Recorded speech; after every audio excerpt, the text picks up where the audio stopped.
Hi everyone, welcome back to Azure Data Factory video series, part 4. So in this section, we'll be exploring about integration runtimes. So what is integration runtime? I think we've already discussed about this, but in this section, we'll be uh, elaborating a bit more on this and try to understand what are the different types of integration runtimes we have and when to use what and how they are used and what are they basically.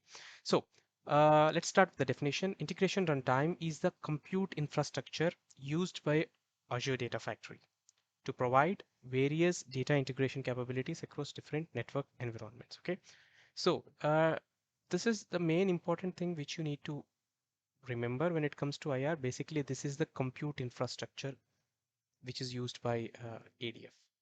And again, for different network environments, you use different type of integration runtimes. That's the reason they said basically it provides various data integration capabilities, integrating to different sources and also like doing some different data integration activities across different network environments.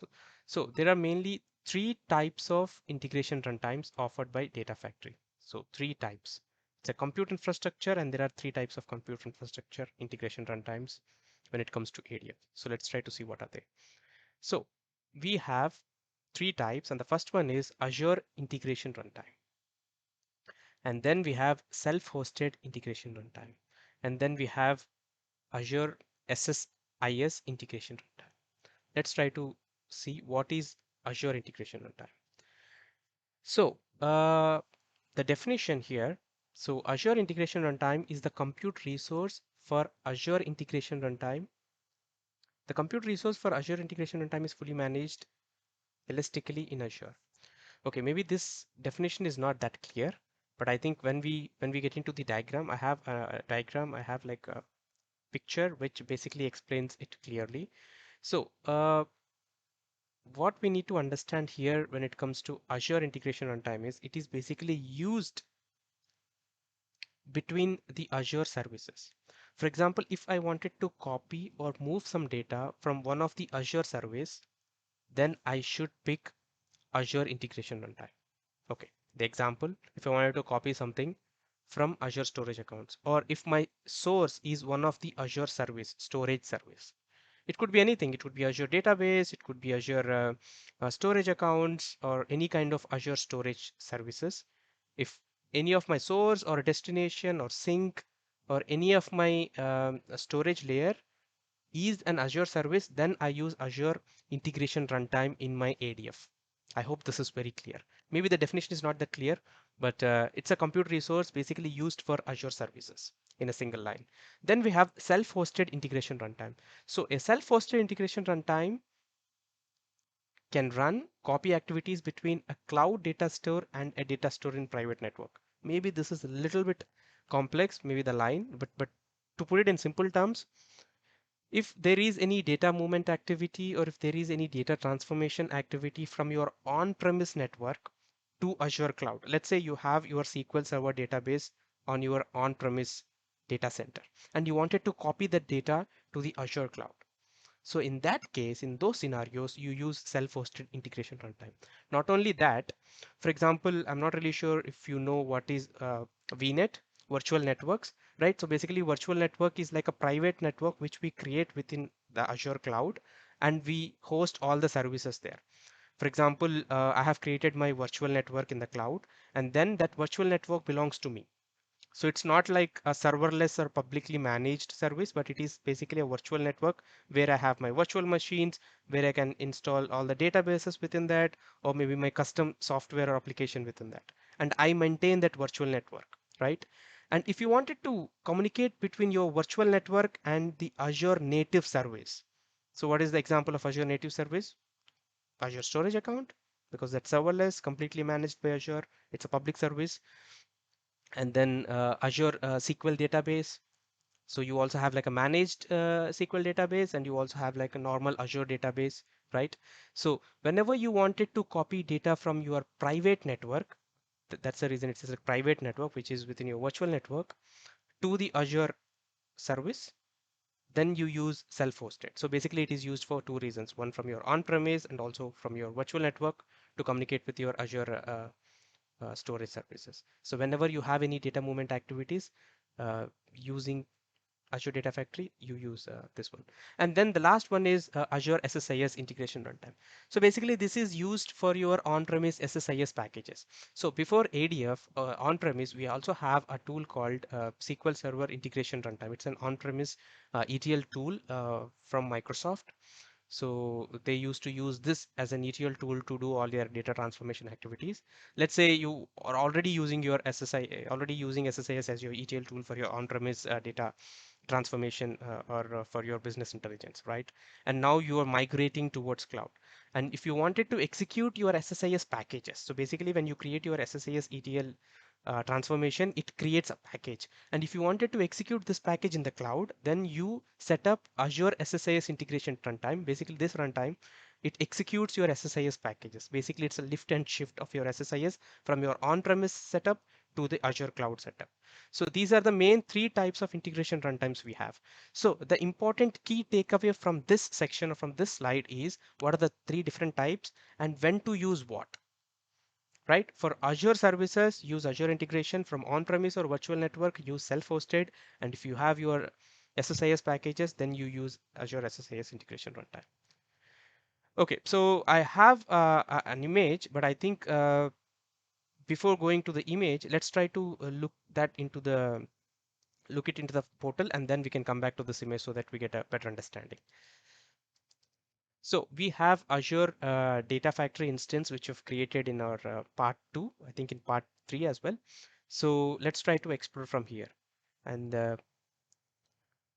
this is your home tab, and then you have your author tab, and we've created a pipeline, which is a demo pipeline in our previous lecture. And now let's try to look into those integration runtimes. So when you come to your manage option here, if you click on your manage tab, then you have a couple of options here. So within this, if you look into the connections, under connections, you have integration runtime. So this is where you can create your integration runtime, right? So if you see here, so basically I have two different types of integration runtimes which I've already created, right? If you want to create a new one, you press on this new button and then you can create it. And if I go to monitor section, you can also see integration runtimes here. And basically it gives you the status, the runtime status of your integration runtime, whether it is running, what's the subtype, when it is created, this kind of info, basically the monitoring section. And if you see, there are mainly three types. Self-hosted, okay, I have created a self-hosted integration runtime for testing purpose. I'll also show you how we have done this. And then you have an Azure one. So I also mentioned this, when you create your ADF instance, by default it also creates you a auto resolve integration runtime, which is Azure type, right? And then you have Azure SSIS. Basically, this is used for lift and shift of your SSIS packages. So let us go to the manage section and click on new. Once you click on this new, then you have an option. So basically you have Azure, comma, self-hosted, two types within this section, and then you have Azure SSIS, right? If I click on this one and click on continue, then I have basically two options here. So for Azure, use this for running data flows, data movement, and external. Maybe I need my pen here. And then I'll just keep it this side so that I have enough space here to just go through this guy. So here, if you see this line here, data pipeline activities in a fully managed serverless compute in Azure. This is exactly what I was trying to explain. So this is mainly used for fully managed and serverless compute in Azure, basically for Azure services. So when you look into this self-hosted, if I click on this view more option, so use this for running data movement, external and pipeline activities in an on-premise or private network by installing the integration runtime. So basically you have a small piece of software which you need to download, and then once you download that, you have a key from the portal which you need to copy and paste for the authentication purpose, and then it is connected. So then you have your compute infrastructure installed in either a virtual machine or in your on-premise setup. Basically it uses all the computing resources to run those ADF pipelines. Okay, and there is also a small note here. So what this note says is, it says the data flows are only supported on Azure IR, Azure Integration Runtime. So if you have the data flows, if you have mapping data flows in your data pipeline, you cannot use self-hosted because it doesn't support it. So in that case, you need to use Azure integration runtime. So basically the workaround for this would be you can use self-hosted integration runtime to stage the data. So basically you copy the data from your on-premise to cloud, and then from cloud, when I say cloud, either it could be an Azure storage account or Azure data lake or Azure SQL database, and then from there use it as a source and use data flows and then Azure integration runtime to execute them, because data flows are not supported. So don't get confused and don't be worried about what are data flows, what is mapping data flow, because we haven't discussed about them yet. Moving forward, we'll be discussing about the data flows, how we could use them for data transformations and all. For now, just remember that there is a limitation for self-hosted integration runtime. Okay, if I just close this guy, and then if I click on this Azure and click on continue, then you need to provide a basic name for this. So let me give Azure IR underscore test, right? Sorry, it doesn't like underscores. Okay, then you could provide some description here. Then basically it's grayed out because the type is Azure. Okay, so then you have a couple of options here. Either you want to enable the virtual network or not. By default it is disabled, and then you could also select the region. So what is the use of this region? Okay, good question. So why do we need to select the region? The easy example would be, okay, let me scroll down. I think this guy is not, yeah, so you have a big list of regions here, right? And then you could select one of those regions. For example, if I select West Europe, North, South, I want a West Europe. Okay. If I select West Europe. Okay. So why do we need to pick the region? So why? What is the essence or what's the use of this? For example, when it comes to Europe, so we have some regulatories, we have some compliances. Also, when it comes to China, when it comes to Germany, right? So basically, there is a compliance called GDPR, and it says that your information or your data should not be or should not be copied or should not be moved to outside the region. So if you belong to Europe, your data should be also processed within Europe. It shouldn't be processed in Asia Pacific, or it shouldn't be processed in US or in any other countries or any other regions. Okay. Let's say my data is stored in West Europe region in one of the data lake. Okay. But if I select a region for integration, Azure integration runtime somewhere in Asia Pacific, maybe somewhere India. So basically what happens is my data is copied to that region, and all the process and all the computation happens in that region, and again the data is copied back. So basically the raw data is copied there, it does the transformation, and the refined or the defined data comes back. Basically the data movement happens there. So I just want to avoid that. I want my data to be processed in the same region where the data is located, so that it also increases my performance. At the same time, it reduces the cost for data movement related things, and also I will be in the compliant of or regulatories like GDPR, for example, because they don't allow us to do that. And that is the reason we have a region. So this is very important when it comes to banks, right? Because these kind of data or these kind of information should not go out of the region. Yeah, so that's the reason you could also select the region as well. And virtual network configuration. So what is this virtual network configuration? Let us discuss about this virtual network configuration a little bit. Okay, so when it is default, or when by default the virtual network configuration is disabled. Okay, what happens if I enable it? So basically if I click on this, it also gives us an information here. So I mentioned that you have this virtual network. So basically virtual network is something like your private cloud. Okay, so you set up your virtual network, and within that virtual network you set up your application, database, front end, back end, and everything. Basically it belongs to you, but still in the cloud. Okay, so for whatever reason you want your integration runtime to run in that virtual network. Okay, so basically what I'm trying to tell here is, so I am enabling the virtual network so that my compute is provisioned within that virtual network. Yeah, so you have two options here. So the Azure could also run as a serverless Azure integration runtime, and at the same time you could also provision this under a virtual network, but at the end both are in the cloud. Okay, so basically you can also enable or disable this. So mainly this is used for security related things, because once you enable this virtual network configuration, because let's say my storage accounts and database services are within that virtual network, right? And now I want to run a debug, or now I want to trigger my data pipeline connecting to that. If you do not have this enabled, and by default the policy is set up that the managed private endpoint is not in place, you cannot connect to those services. Okay, so let us not worry about a lot on that part at this moment of time, but for you to just understand that you also have an option where you can enable or disable the virtual network configuration when it comes to Azure IR. Okay, so let's not think more about that at this moment of time. So then you also have like data flow runtime. Okay, so we will discuss what is data flow, but here you just need to understand that you can also give a compute resources, for example what you want, general purpose or memory optimized. Basically this is a compute infrastructure, so you need to provide the configuration, like how speed you want this to run. So basically the speed depends on the configuration, right? So it's a general purpose or memory optimized. Basically the price also depends on the options which you select here. And then you have how many drivers you need and what is the core count, basically that kind of information. You can also select that if you have like a huge data loads, big data sets and kind of that, and then you can also increase your core count. And then you have time to live option, right? You can also select the default time to live option.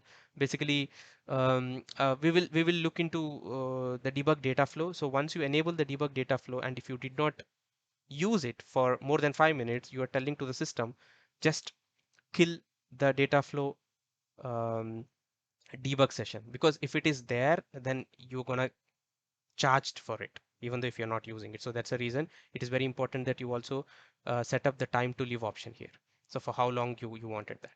Okay, and then that's it. I think by adding all this information, if you click on create, so basically it takes some time, and then oh, it is super speed, successfully saved. So now you can see I have Azure IR and the status is running and the type is also public. Okay, and then you have another option which is self-hosted. So if I click on continue, let's look into this guy. If I click on that one, and then I have option to give this name self-hosted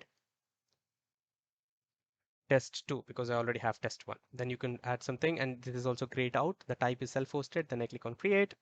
And then now I have a couple of options which I need to fill in here. Basically, like I mentioned before, so you need to install a small software. So you need to download and install the small integration runtime software. Basically, if you click on this, it installs that application for you. I have already installed it for me. I'm going to show you, but basically if you click on that, basically it starts downloading that for you. If I open the file,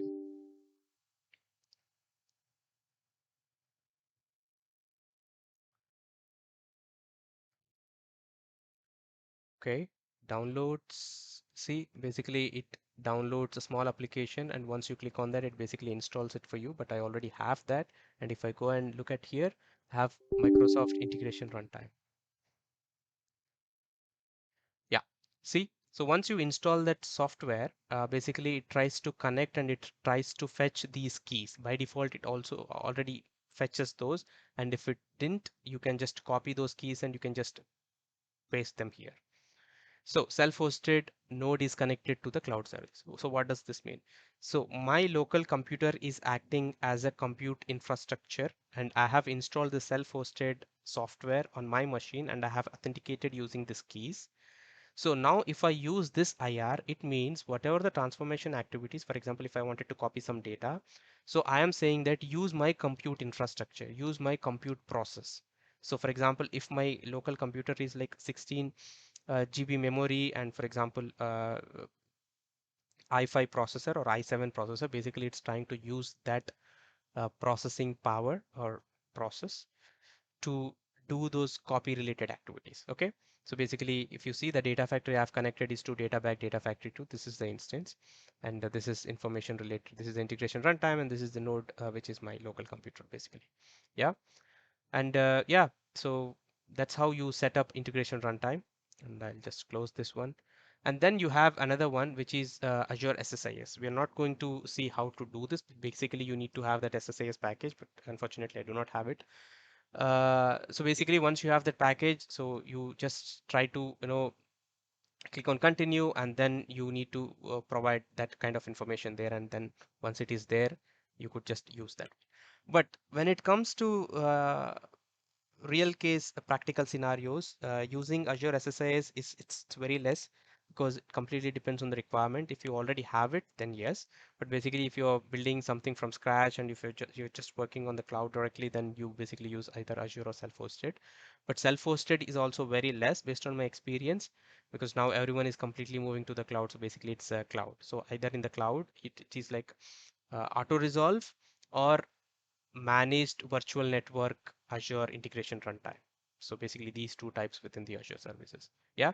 So now let us go back to this slide, which makes more sense to read or understand. And this is very important. If you try to understand this image, it means that you understood the three types of integration runtimes. Okay. So the first one, Azure.